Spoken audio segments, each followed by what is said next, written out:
And thanks for the wonderful company that I've had up to this stage. I always look forward to coming down to West Haven because I started sailing here way back in 1947 in my Zeddy. And we used to come up here and we used to race just straight off here.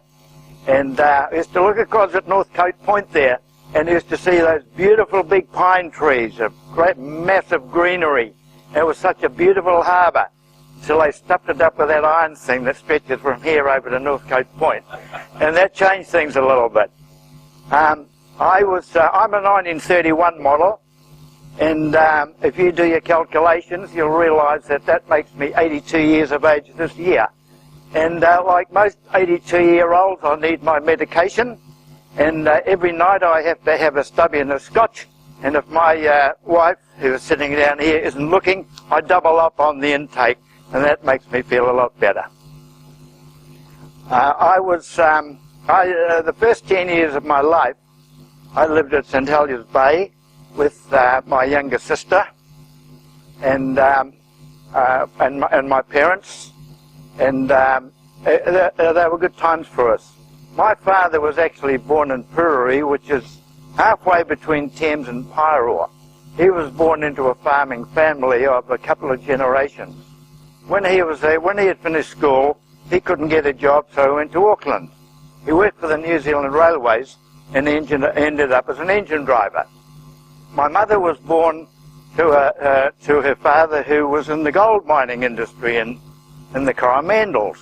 She finished her schooling, no work there, so she also went to Auckland to get a job, and she became a dressmaker. My parents got together and I arrived, and then my young sister arrived. St Heliers Bay was, before I say that, it was often a bit of a mystery, whereas I came from parents who were very country domiciled, living a long way from the sea, very divorced from the sea. Where did I get my interest in boating? It's quite strange in a way, I suppose.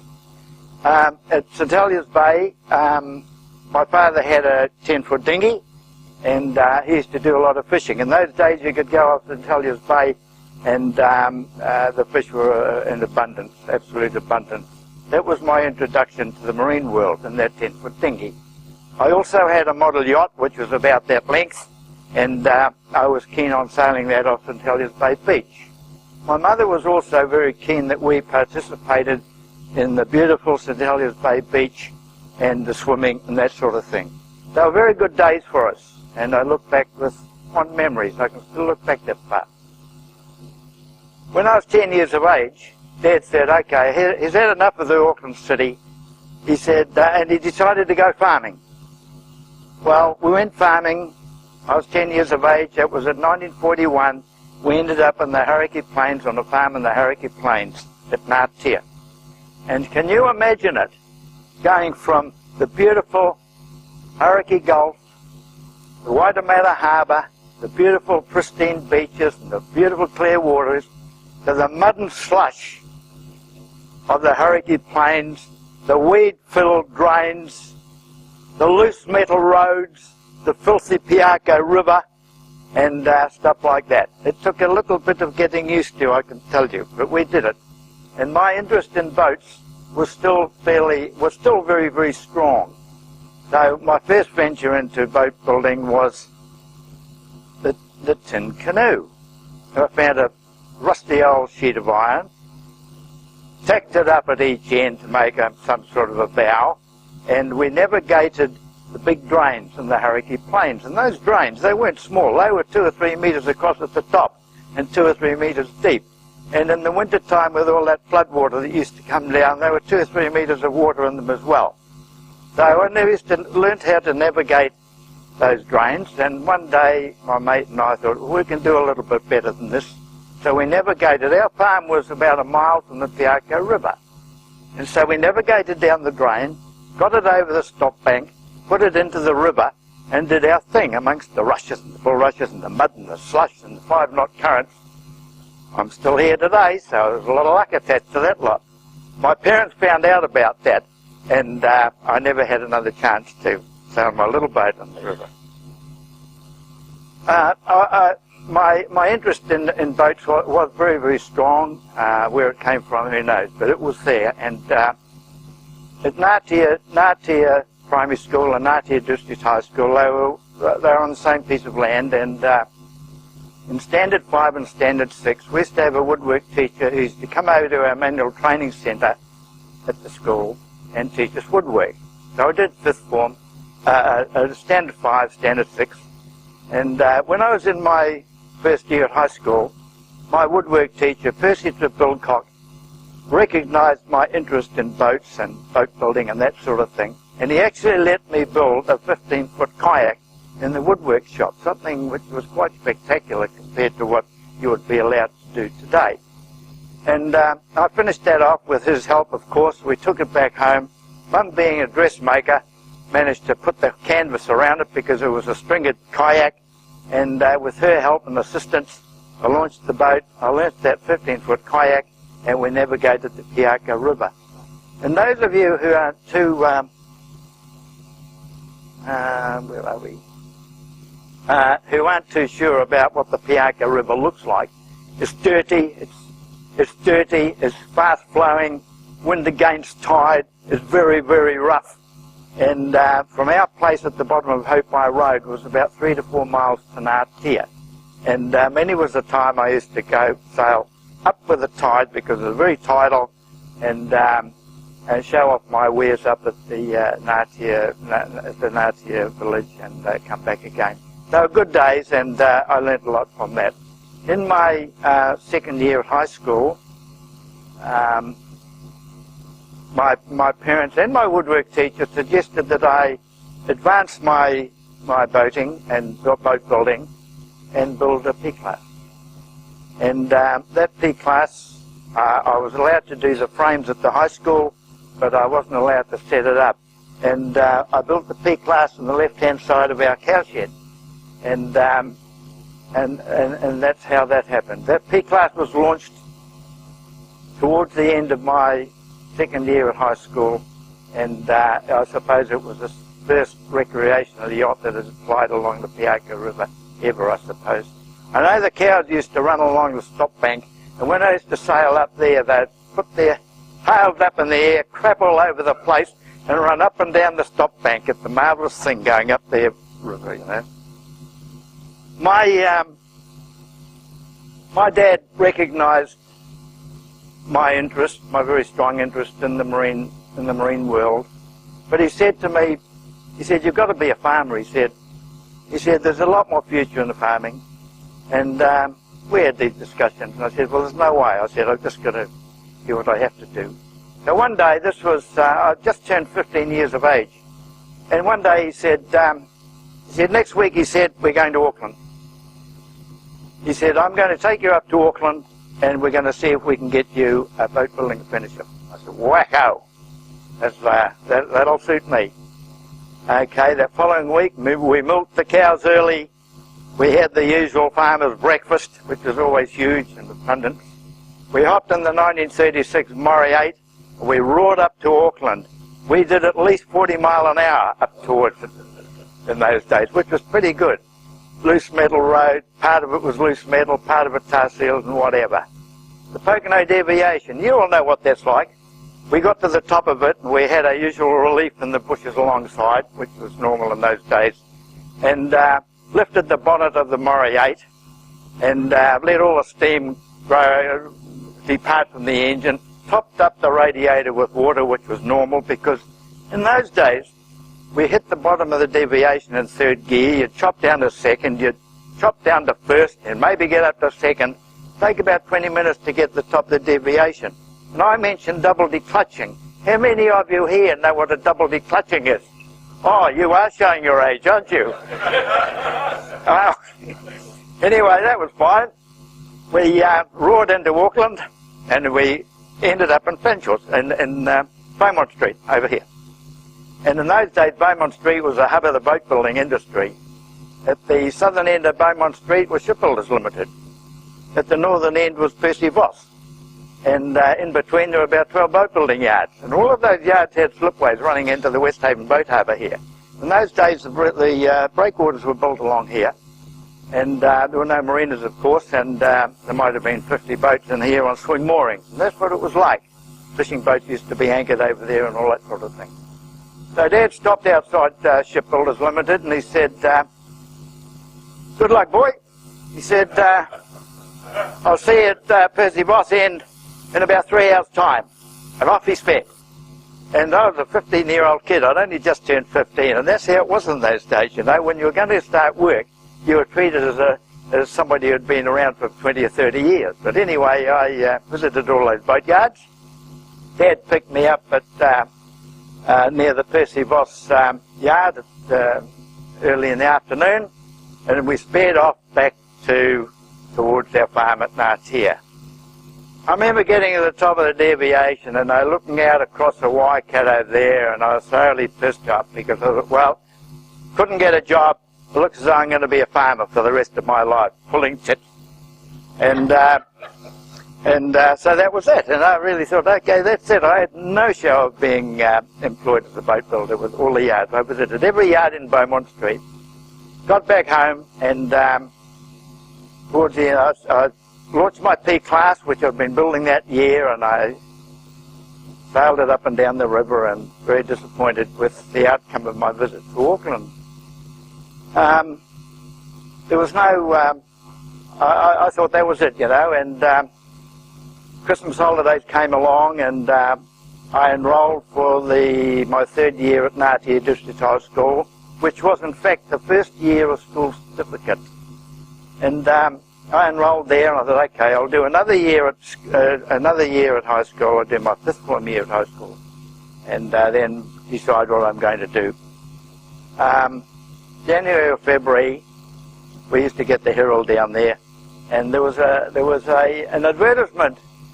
There was an advertisement in the Herald. It said boat building apprenticeships offered by the Devonport Naval Dockyard, among a lot of other apprenticeships as well. And I thought, yeah, okay. So I applied, and I applied for it, and sat back and just waited the results.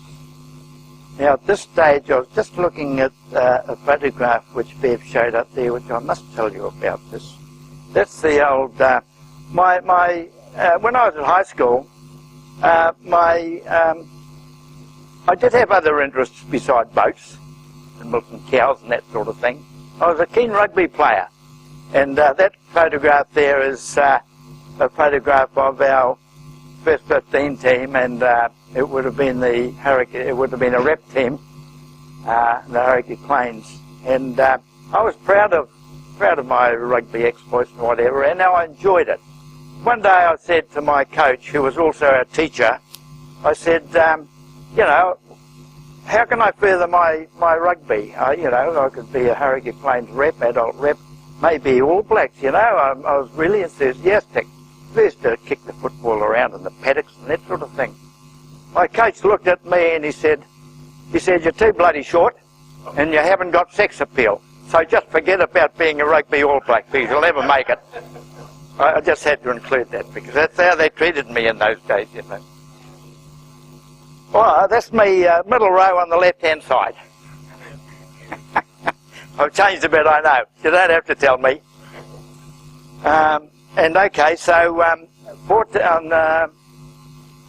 I went to the dockyard, getting back to that. I went to the dockyard and I got an interview with the application for a boat building apprenticeship. I did get an interview. Dad took me up in the old Murray 8 again.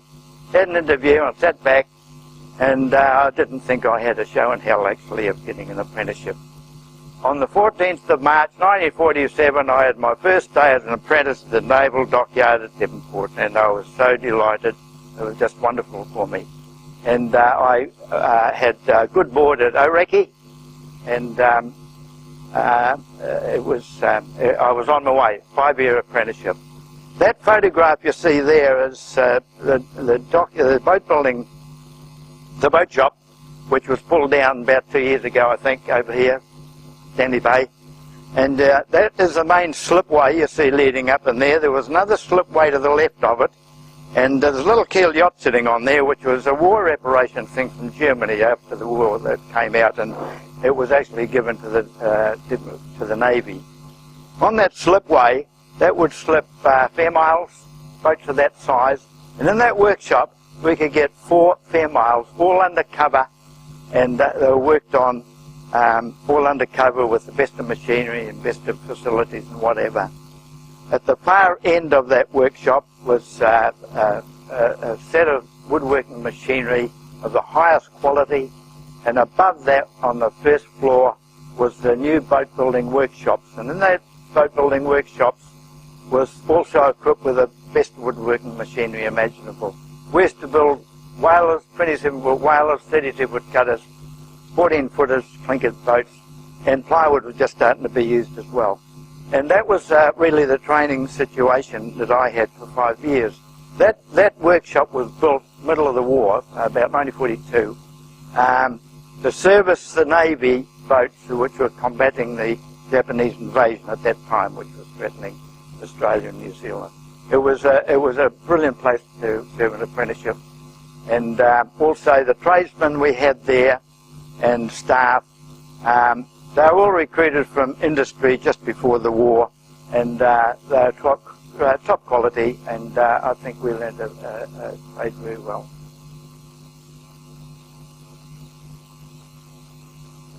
The apprenticeships, there were about 10 apprentices at the dockyard when I started my time, and every year there was 1 or 2. When I started, I was the only one taken on, but there were generally a couple taken on, about 10 apprentices, and all the apprentices that were there were pretty enthusiastic. They were enthusiastic boating people, and that's why they got the jobs in those days.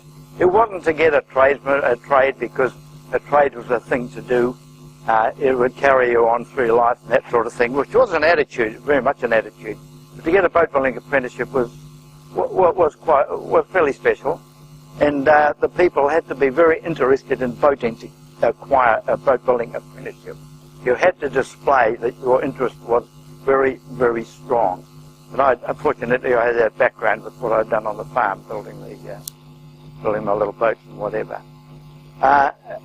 My apprenticeship days were pretty typical of a lot of the other apprentices. Weekends, okay, or holidays. Summertime was yachting, full-on yachting.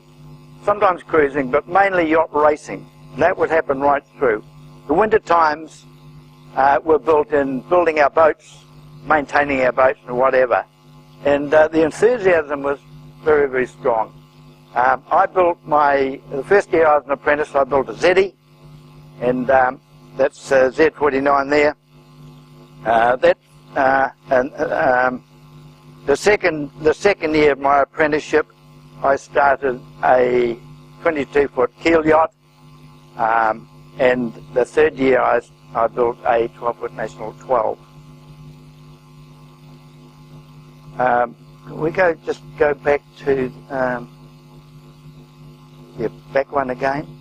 Just that photograph there. That's my Zeddy. That photograph was taken from about where the Ponsonby Cruising Club is now, the main entrance. And that photograph was taken looking down at us. We'd just finished a race, or we're just starting a race, I don't remember. Just behind us was a beach, a beautiful sandy beach. And that ran right along from Ponsonby Cruising Club right into where the old bars used to be. And that's how it was in those days. We used to pull the boats up, put them on the soft sand, and that was. The next photograph, I took a photograph there last year from what I thought was exactly the same position, and that's what it looks like now. And my Zeddy would have been where the watchman, the bow of the watchman is now. My Zeddy would have been about there. So those are the changes that I've seen since I started my apprenticeship. That was a 12-foot National 12 that I built, and I thought I was going to start a new class. That would have been the start of the pennant class. I was about a year or two before the pennant class became established. you people would remember the pennon class. Idle-longs, 14Xs, all that sort of thing. And the pennon class was an open 12-foot class. That would have been, had I raced, I did race, but it was a mixed race thing, and I didn't get the enjoyment out of racing like that. I liked the class racing. And so that boat, I managed to get it onto the front cover of Sea Spray because it was new, it was different, and we sailed it around. That photograph was taken straight up here, actually. We're probably just underneath where the bridge is now. 1951. And so I realised that I wasn't going to get the yachting out of that I wanted. I'd had 2 years in the Zeddies. I built that, and I took that down to the farm, and my dad and my sister sailed it at Thames Yacht Club, and then my sister and her girlfriend sailed it for about 3 years at the Thames Yacht Club, and they had a lot of fun out of it. That keel yacht is built on the farm. That was one of my wintertime projects. That's me on the left, that's my dad in the middle, and on the right is my forward hand, Peter Reid, who was a very good forward hand, and who was my forward hand on the Zeddies when we raced up here. And I was working on that for about 2 or 3 years, wintertime projects. And in my 4th year, I sold it. I didn't have the funds to finish it, and I had other ideas at that stage. So it was sold, and it was sold to a chap in Auckland. He took the boat. He took the hull and decks. I did hull and decks only, hull and decks. And he took it to Taupo, and he finished it off down there, put an engine in it, and he motored around Taupo. It had never sailed, and last year it came up on Trade Me. The boat I'd built in 1948-49 came up on Trade Me, and is now stationed at Mangawai. And the chap bought it for, I don't know what he paid for it, very little, because it cost a lot to transport it up there. And I've been in touch with him, and I said, what's it like? He said, it's sound. The hull is sound, and it's good, and there's a lot of remedial work to do on it, of course, and the decks had gone a bit rotten, but the hull itself was perfect, so it made me feel quite good about it. So that was a that was a Cheryl, a Burt Willicott design, 22 feet. And they were very popular boats at that time. What do we got next there, Bev? Oh, girlfriends. Well, I better just carry on with my. Okay, those are my boat building exploits, and my sailing exploits. A Zeddy, full on racing a Zeddy, 2 years.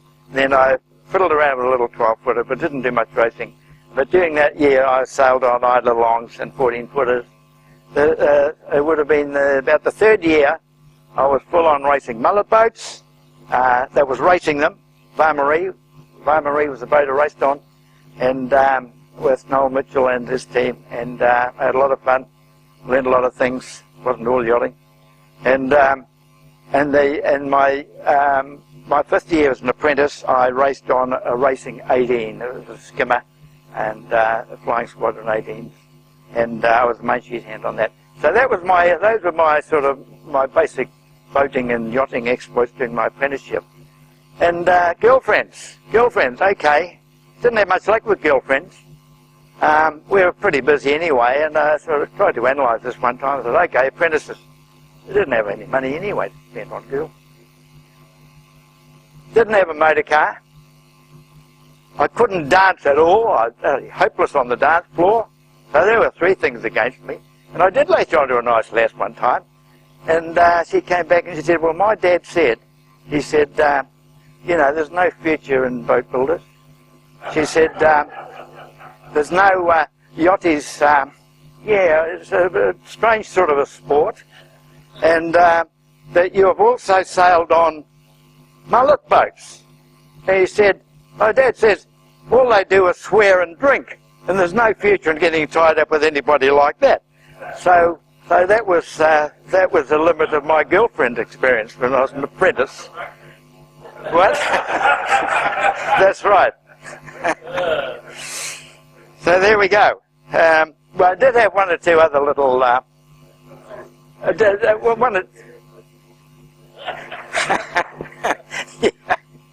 The father said that, yes.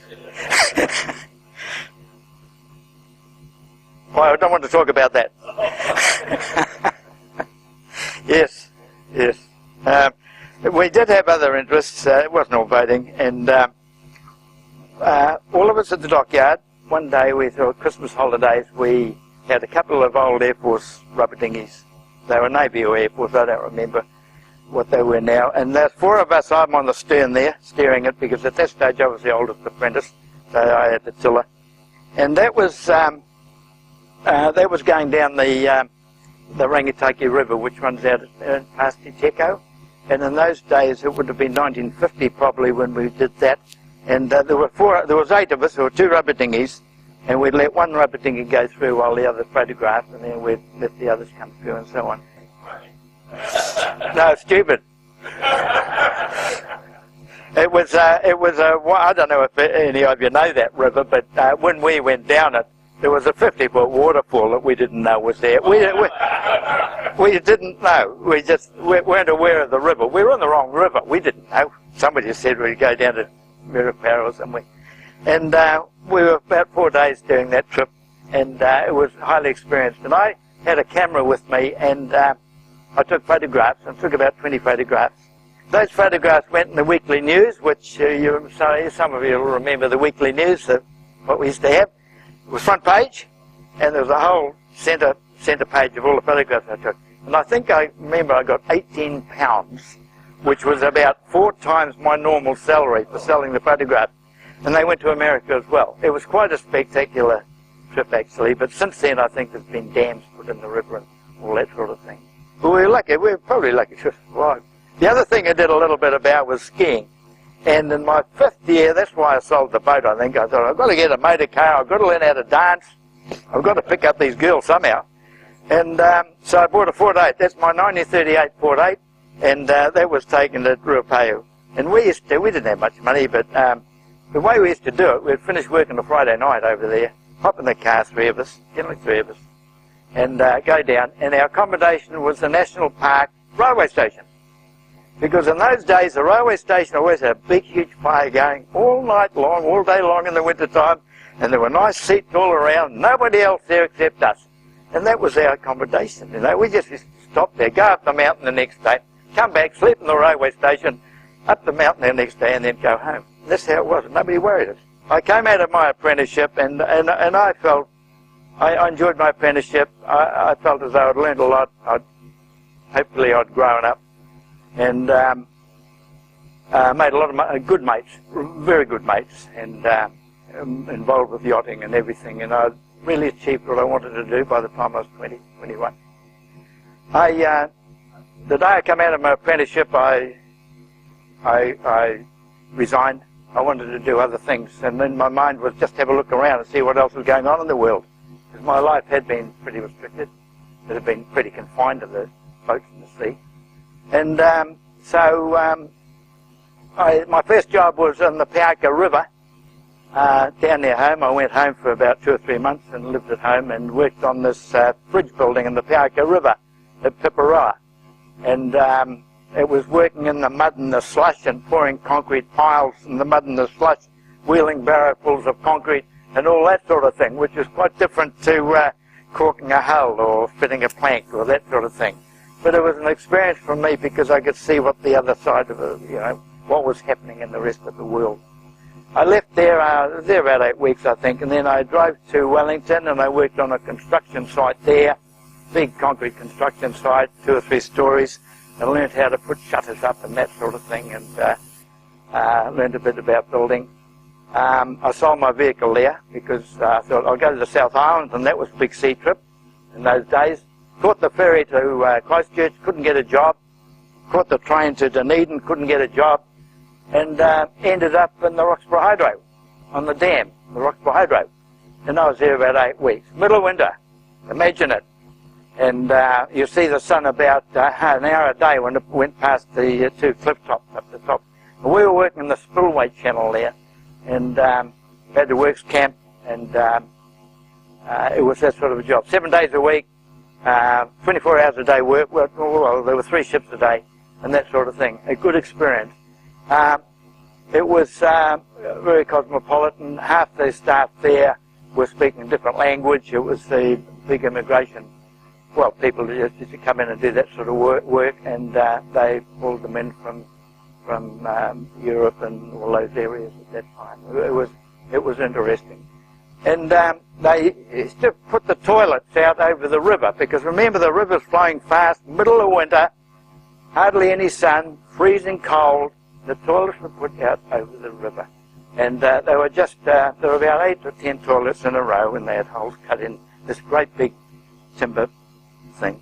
You sat on it, and you know the old story in the old days, you go in the toilet, what do? You have a smoke, you read the paper, you do a few things like that. Well, they put those toilets over the river, so you didn't stop in there more than you had to get out of that place.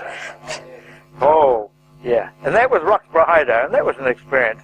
From there I went to Queenstown. I thought I'd do a bit of skiing. And I got a job in a Icart's hotel. Some of you would know Icart's hotel down by the river, maybe. And it was a nice old hotel with winding staircases. And I got a job as a night barman there and a wine waiter. And I think if I hadn't have resigned after that job, I think I would have been sacked anyway. Anyhow, from there I thought, no, it was about September, October, and I thought, well, I've seen a bit of New Zealand now. I think I better have a look at Australia.